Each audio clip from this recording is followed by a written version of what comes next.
Does dating ever feel like you are just chasing endlessly this happily ever after that always seems out of reach? If so, you are not alone.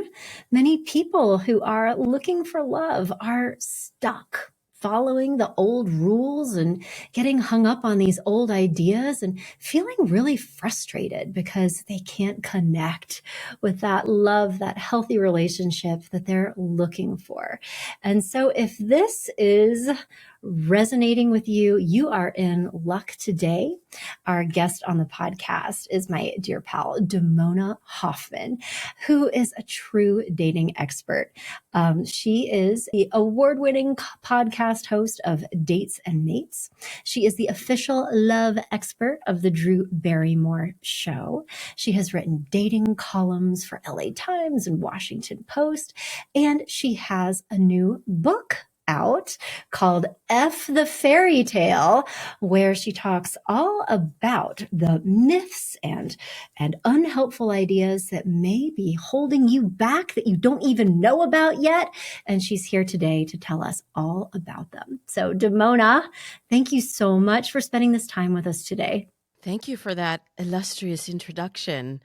I feel very I feel very fancy. Thank you. It's great to be back. Fancy. Well, I've just been working very hard and for a long time. Like this is, Right. you and I have both been in this world for a minute, and it's really interesting to me to watch new trends unfold. So I've been tracking a shift in Mm. people's perspective and attitudes towards dating and the way people are approaching dating. And I felt compelled to write a book to really capture the moment that we're in and Yeah. give people a roadmap to move through it Yeah. because we can't stay right here. We can't. Oh. Well, geez, Damona, let's just jump right into it because now I'm so curious to hear more. I mean, as you've mentioned, you've been doing this for a while, and I did the do because you've earned it. I mean, you have done so many things, and you are a true subject matter expert. I mean, you know the world of dating inside and out. You've helped so many people, but you mentioned that recently you have noticed this new shift, this new energy. And I must know what this is. Well, I titled the book F the Fairy Tale Mhm. because I feel like it captures the zeitgeist of dating right now. Mm. There's a lot of frustration. There's a lot of overwhelm. There's a lot of anxiety, and for good reason.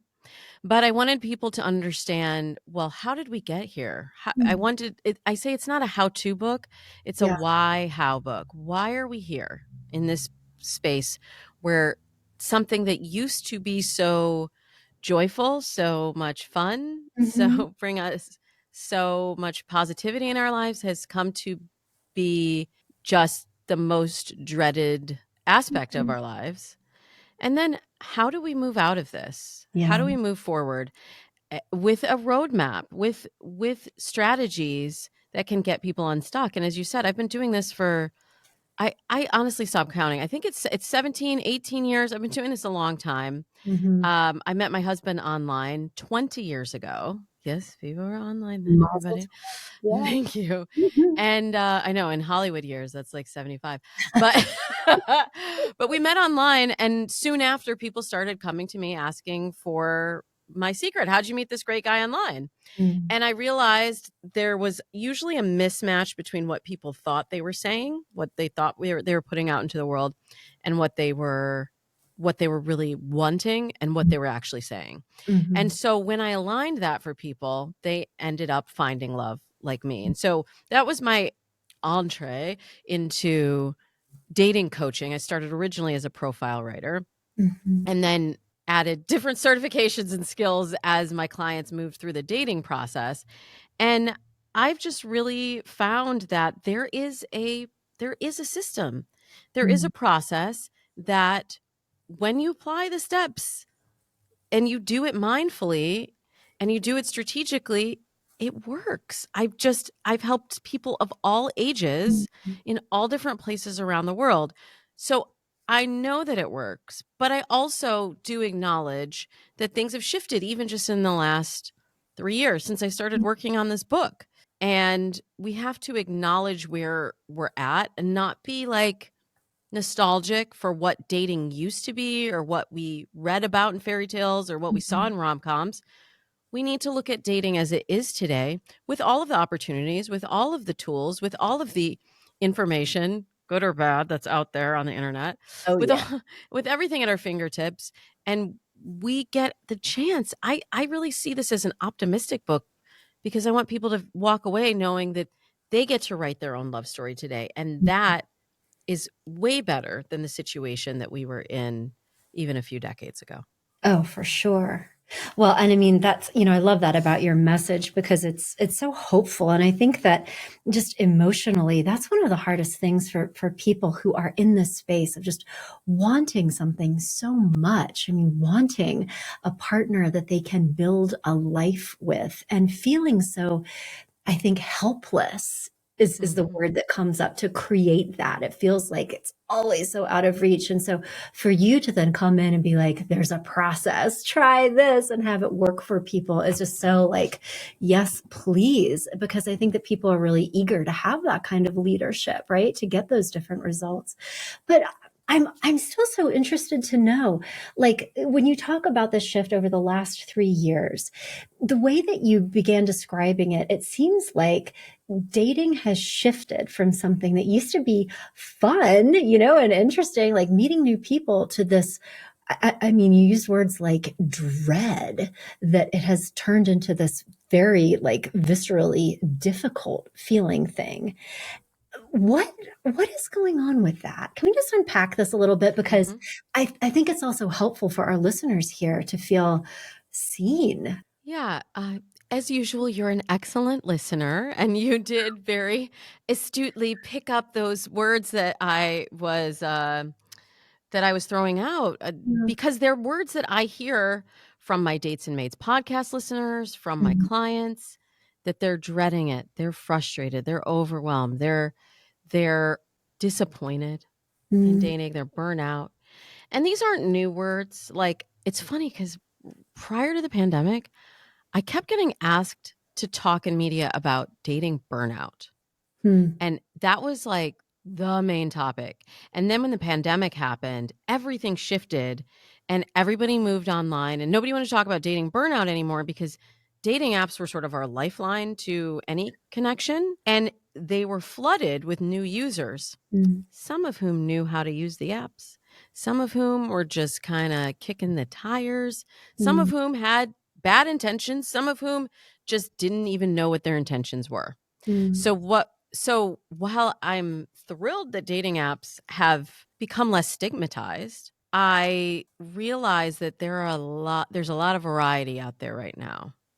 And my work has sort of shifted from just helping people navigate the apps and expand their dating pool, which is really, I think, one of the best things to happen, mm. especially for women, just to Yeah. have so much choice and so much opportunity. But Mhm, now you really have to have a level of clarity around what you're looking for, around what the signs are on people's profiles. And like, I spent like 20 minutes with my dating coaching class last week dissecting the different selections of relationship goals. And if they said that they were only looking for hookups, does that mean, is that a red flag? If they selected they are looking for short term, long term, and hookups, is that a red flag?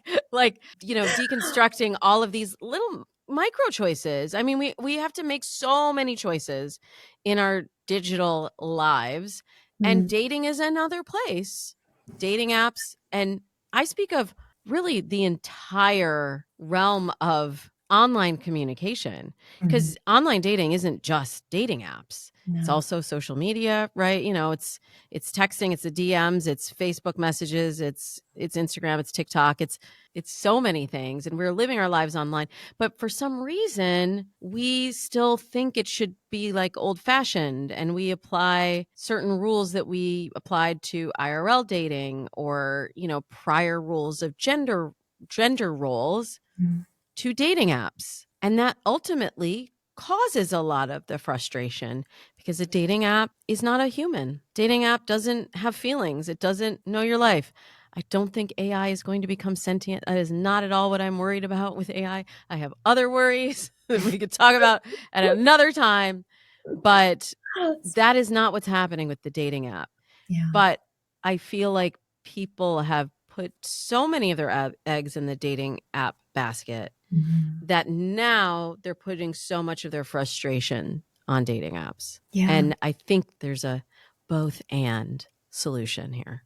I hear you. But that part of the dread and what sucked the fun out of it, you're saying, is that people have this expectation or this mindset that is actually incongruent with what this really is. And so when they come into it with these expectations and mindsets, they feel frustrated, it feels hard, it feels like work, and that perhaps that's where you're trying to help people make those shifts, is to understand how to use the tools in different ways that can not just help it be more effective, but maybe even bring some of the joy back. I want to bring the joy back, but I also want to be totally honest. It Yeah. is work. Yeah. You hit the nail on the head. It is work. Mm-hmm. But when have you gotten anything of value in your life without working for it? Like my house didn't just land on my lawn with me living in it. Like, this career that I have built from the ground up didn't just exist. I had to do work to make it happen. You had to go to school to learn your craft. Like, we work in other areas of our lives, and then somehow in dating, which I feel like relationships really are the most important area of Mm-hmm. our lives, because that affects everything else in your life from now and forever, Yeah. right? Yeah. And yet we throw up our hands and we go, well, I don't want to do the work. I don't want to do the work. I just want it to happen. You're entitled to that opinion. You can do that, but then it's going to be a mixed bag, what you get back. Yeah, totally. But that's it, and like, I mean, and that's what you go into in your book, like these myths, these ideas, these stories that people are telling themselves that really get in their way. And maybe that is even one of the first and most important one, is that falling in love and finding your person, it should be magic, right? And it should feel easy, and it should be just like this kind of experience. And that when people have that as their frame of reference around what it should be, to then be presented with the fact that it really is, as you say, not just work, but something worth working on. There's that disconnect that makes them feel like it's hard when it's actually what it is. Yeah. And Yeah. look, I don't want to sugarcoat it. It's not Mhm. easy. It really isn't easy. But it also shouldn't be something that you're working on for your entire life. And that's where I think a lot of the burnout and the Mhm. frustration comes from, because we think, well, I have been doing the work. I have been on dating apps. I've had clients come to me. One of the clients I talk about in the book, she'd been single for 12 years. She had hired dating coaches, she'd hired matchmakers. She'd been doing it, and then especially when we layer in all of those digital communication tools we were talking about, you can feel like you're dating because you have 10 open threads on Bumble, and Mhm. there's people messaging you, and you're trying to get to the date with 10 different people. And by the way, you're not just on Bumble. You're also on Hinge, and you're on OkCupid, and you're on Match, and you're on all of these apps simultaneously.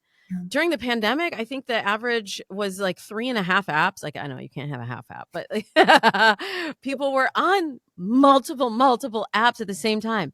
And then you're also on Instagram, and then you're also on TikTok, and then you're also on Facebook, and then you're also getting emails, and you're on Slack, and you're on text. You're getting inundated with all of these options, and each of those requires some focus, some of your attention, some of your time, some of your energy. It's no wonder you feel burnt out by Mhm. this work, this drudgery, because it does take time and effort. And if you've been doing effort in the wrong directions and giving time to the wrong people, or just doing it because everybody else was doing it, or because you thought you're supposed to and everybody else was online, or just without the clarity ultimately Mm. on what you're looking for, Yeah. what you're doing there, what you're looking for, both in terms of like your relationship goals and also clarifying your values and your goals. Or those are the two biggest factors in long-term compatibility.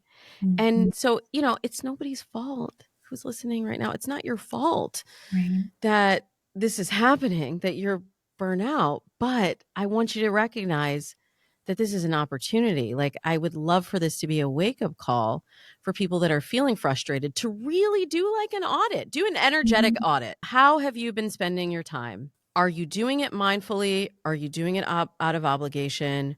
Are you doing it haphazardly? Are you chasing chemistry? But, are there things that you can do that can protect your heart, conserve your energy, and end up being more efficient and more effective for you? Would you tell us the story of what was going on with this woman that you were trying to help? So, where was she when you two started, and what were some of the things that you helped her realize and shift that helped her get different results after 12 years of Yeah. trying? Tell us the story. Well, first of all, my techniques are magic. No, no, I'm kidding. Because you I'm kidding. really No, it's that's it's actually better than magic because it's not by chance. It's mm, very deliberate. So I take everybody through the same steps when I mm, begin a dating program. The first is mindset. We mm, have to get clear on who you are, what you have to offer in a relationship, what you're looking for, what are those predominant thoughts about dating that you're having. And sometimes we need to clear out the cobwebs a little. I was really fortunate. This particular client had done a lot of self work. She actually had started like a health and wellness journey. She had lost something like 100 pounds. amazing. And yeah, Wow. she was just coming to dating from a with a fresh slate, from with a Mm, fresh perspective, and she really allowed me to push her to lean into, her feelings of worthiness and her feelings of not judging what she was looking for. A lot of times people will come to me and I ask them what they're looking for, and either they have no clarity mm, or they have a list a mile long, or they know what they want, but they're kind of afraid to speak it mm, because they're like, well, what if, does that make me picky? Would that make me judged? Would that make her see me in a different way? Would that make my dates see me differently? mhm, She was really just, she had done so much of the work and she was so ready for love and ready for her next transformation, having just gone through a major transformation in her yeah, life. Then we work on the preparation. In my program I call it sourcing, in the book I call it the preparation for the date. And that's like all of the I call it the search. Where are you finding dates? We have to be using dating apps. Okay, and don't turn off the podcast yet because I'm not done. When I just said I require all of my clients to at least be on one dating app, mhm, even if it's just for practicing of dating skills. And dating is a learned set of skills. Like any other, like any other practice, if you don't use it, you lose it. If you've been mm, practicing other skills, those are the muscles that are going to be stronger. The other muscles get weaker, and we got to build them all up to be balanced. So we put her on the dating apps, got new photos taken, totally rewrote her profile and just presented her fresh and new. And she was open. It's so funny. I talk about this in the book, but I can tell you one story from the book. yeah, She had been searching, like she was so open. I asked her, how far are you willing to go for love? She lived in it like a kind of smallish town. And she was like, oh, well, the next big city is 2 hours in each direction. So I mm, could go to that city or I could go to this city. I'm open. So we were searching far and wide. wow. And this was back in the day when I could do a keyword search. I did a search. She had just gotten a motorcycle. And I Meow. really I know. And I asked her about the motorcycle because she was like, I want to like find riding groups. Cause we think about beyond online dating, where else might you be able to meet someone? She's Yeah. like, oh, I want to find a riding group. And I'm like, and what does it mean to you to ride a motorcycle? It's like the freedom to explore. And she'd been a single mom and her son was going off to college. So she's like, this motorcycle, it's more than just a bike. It Mhm. is it is sort of a touchstone of this new phase of my life. Yeah. And so I did a search. I was like, well, okay, if somebody has that same mentality, maybe they'd have a motorcycle too. So I did a search for motorcycle. And in her area, 4 guys came up. I pinned them for her. And she ended up going out with one of those guys. She actually was going out with a few people, but this was like the second date she had in doing this process with me. And one of those guys is now her husband. They got married about a year and 3 months after the time we started working together. So that's why I say, like, it can take a lot of time, but I don't want you doing the search forever, Of course. because when things are aligned, it can happen really quickly. Yeah. And it was so funny because he lived within 5 miles of her house. They had gone to the same high school, but they were 5 years apart, so they never knew each other. They Wow. had even worked at the same company in different divisions and different headquarters. Oh my And goodness. so they were right there under each other's noses, just crisscrossing their whole lives. And it really took the app, and it took a different sort of process to really think about, okay, let's be strategic about how we're using the app. Not just like go on and swipe, swipe, swipe, swipe, swipe, but how can we make the app work for us? So then just a question. Part of it certainly was her learning how to use the app more intentionally and get more clear about what it was that she wanted. But what would you say was one of the mindset pieces that she did not even know was standing in her way until you helped her identify it? A core belief, a limiting belief. Well, I think we all start to tell these stories about our own lives. Mm-hmm. And especially if you've been single for 12 years, Yeah. you're divorced, you are a single mom, Mm-hmm. you are a successful woman in your career, Mm-hmm. you're, an executive that has taken care of yourself for so long. Sometimes it's hard to create that space, to open up that space. And I run into this not just with this client, but with a lot of clients where we have so much that we have built that we don't want somebody coming in and taking our stuff. We sometimes don't want to adjust our routines or, compromise on anything because we have been able to live a solo life that we have built around the life that we were living. Mm-hmm. And sometimes you have to shift some of those factors to create space. Yeah. On the flip side, I don't tell this story in the book, but in the flip side, I remember I had a client who was, vice president at her job, absolute workaholic. Mm. And I said, I need you to carve out 3 hours a week for dating, which I thought was actually pretty modest. And when I said 3 hours a week for dating, I was like, just put this block in your schedule. Like, this is your date time. And if it's not used for a date, you can use it for swiping. You can use it for messaging. You can use it for talking on the phone or video chat or Mhm. going to a party or going to a bar, whatever it is, just 3 hours a week of dating time. And this person said to me, "Oh, I can't do that. I can't do that because my boss really counts on me. What if my boss calls me? And sometimes my boss gives me work on a Sunday evening, so I can't carve out Sunday evening. Okay, well, how about Monday evening? No, no, no, I can't do that. Well, how about later in the week? Could you do an hour here? Could you? No, I really can't because I might have to work." I said to her, I don't think we can work together. Because if you can't create that space in your life, and people will say, "Well, I'll do it when they arrive." No, because when they arrive, they're not going to feel that you have space for them. Mhm. And you're always going to put something else in front of that person. You're going to put the work that you've given so much of yourself to. And Mhm. it's no wonder your boss counts on you because you're always there. I think this is a terrible thing that happens in the workforce to single women is that they get dumped on because they're available. And if they don't have kids that they have to get home by a Mm. certain time for, it's like, oh, well, so and so will just stay late. Mhm. And they will. They'll continue to stay late because that is the thing that they've put their attention into. And that's the thing that's giving them love in return. And I do talk in the book about my own journey with this. Mhm. I just dove headfirst into my work and I was really getting a lot of validation from that. But I knew that I had to make space. If I wanted a relationship, I had to make space for that person to arrive. That makes perfect sense.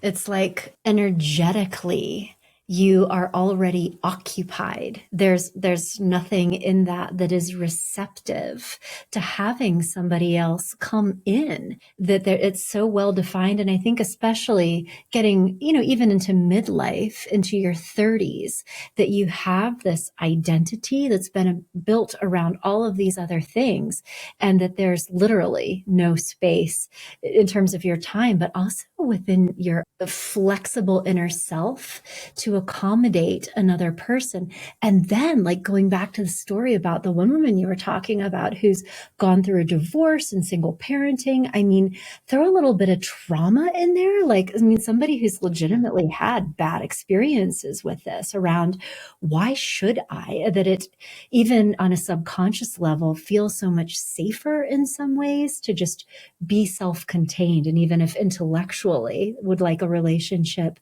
the way that they are energetically and emotionally, there's a lot of almost self protection there, is what it sounds Yeah. like when you're talking about it. You're Mm, exactly right, of course. Another very astute observation.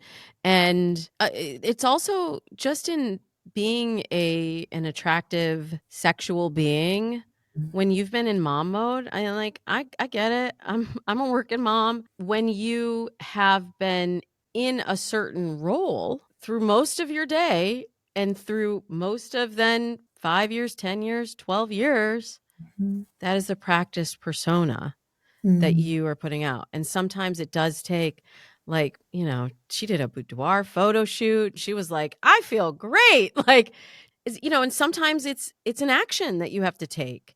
For some clients, I might say a boudoir photo shoot. I had another client that I talk about in the book who was really anxious and dealing with constant anxiety, not just about dating, Yeah. and we had to build in a mindfulness practice.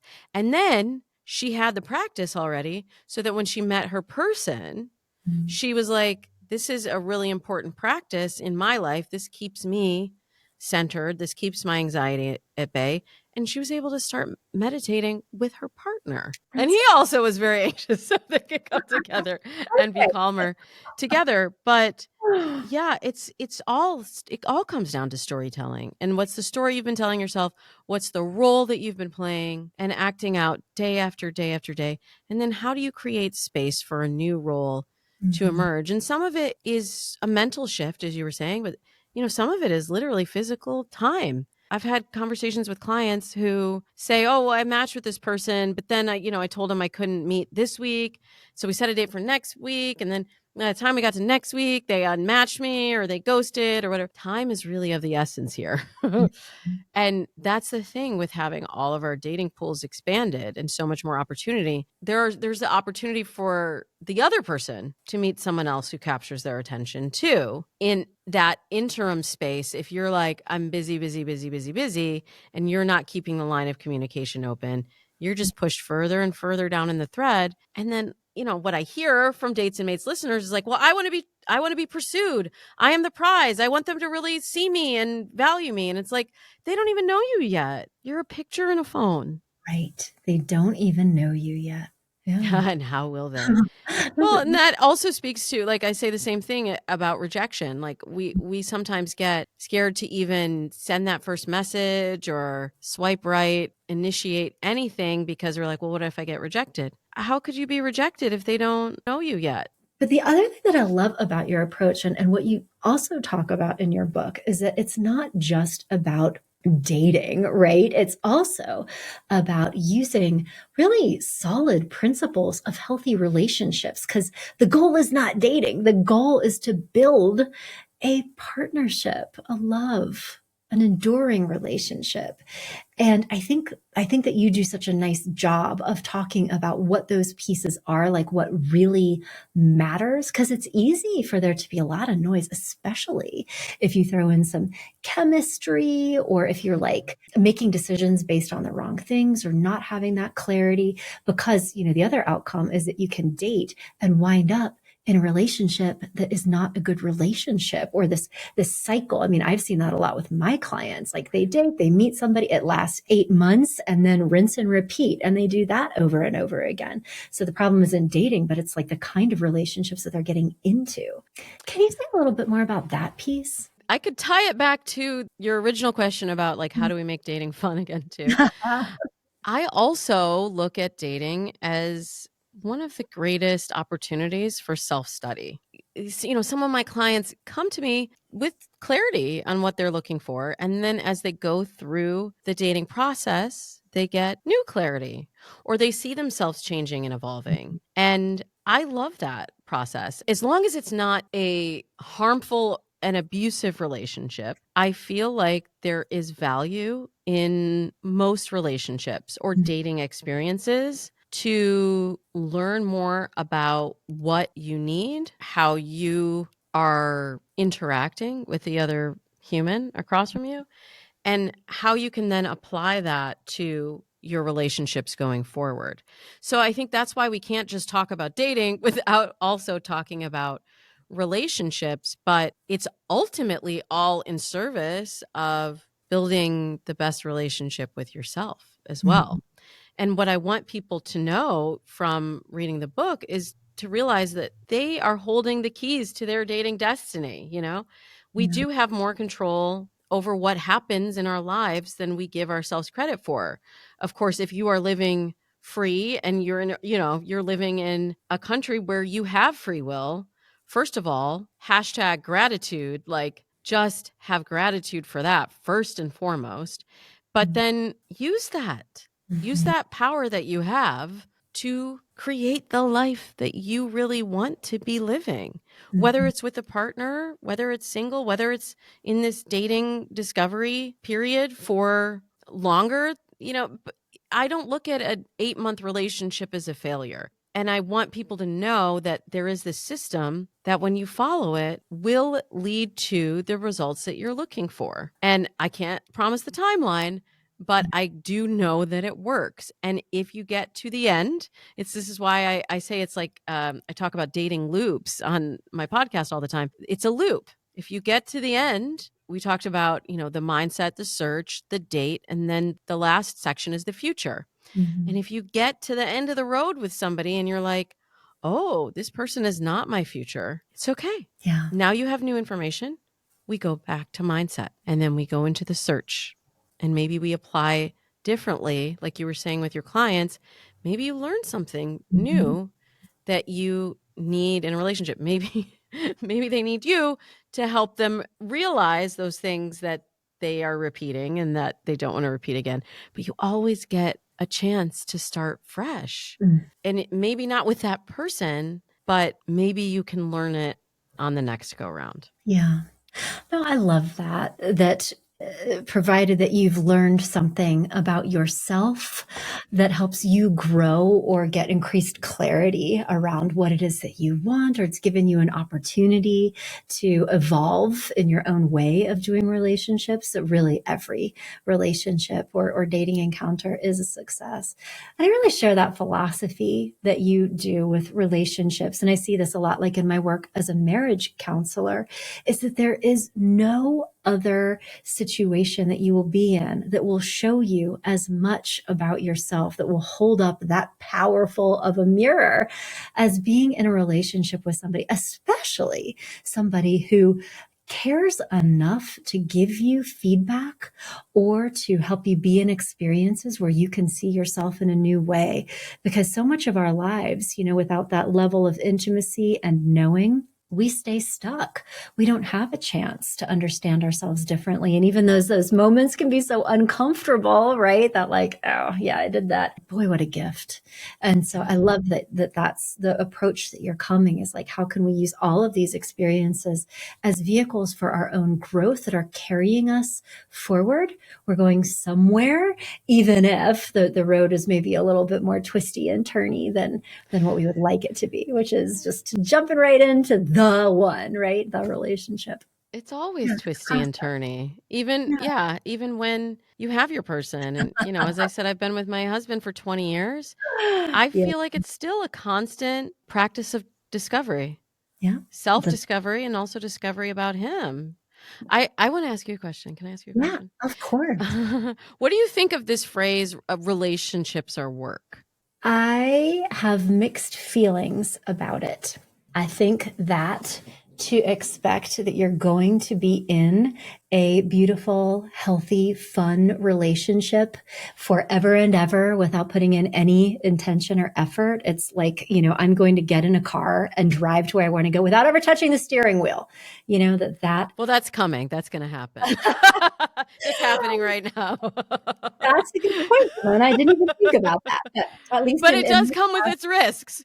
right. So, Yeah, right. We're not exactly. Who knows? quite there yet. But just this idea that it should happen automatically, that doesn't work Yeah. for anybody. But I think what I do struggle with sometimes is that people don't understand the definition of the word work. They think it means doing things, bringing flowers, like kind of the work of a relationship, helping out around the house, when really what I view as being the real work is like what you were talking about with your relationship with your husband 20 or so. My husband and I have been together now for 30 years, believe it or not. I know it's crazy, Yay. but it's this growth process where you're working on yourself. You're not even so much working on the relationship, but thinking about how can I evolve and grow and be more loving and more lovable and more accepting, and really, like, as a partner, help my person grow into the person that they're destined to become, as Mm. opposed to the work that we, I think, can get confused about when it comes to having a healthy relationship. Like what you talked about, this constant push and pull and dynamic and evolution and learning new things about each other. To me, that is what a healthy relationship feels like. And what I get sad about sometimes is people, especially who come into marriage counseling, who they are having that kind of experience. They're having these growth moments in their relationship, but they're interpreting it as something being wrong. Yeah, that it's not supposed to be that way. There's this effortless, like, cruising into bliss forever and ever. But that these moments when it does feel more challenging are the invitations to growth, that people don't understand what they are. So they think that things are wrong. They think there's something wrong with the relationship. They wouldn't have this problem if they were with somebody else, like all this kind of thinking that is problematic, in my view. Mm. Does That's that answer very your interesting. Yeah, it does.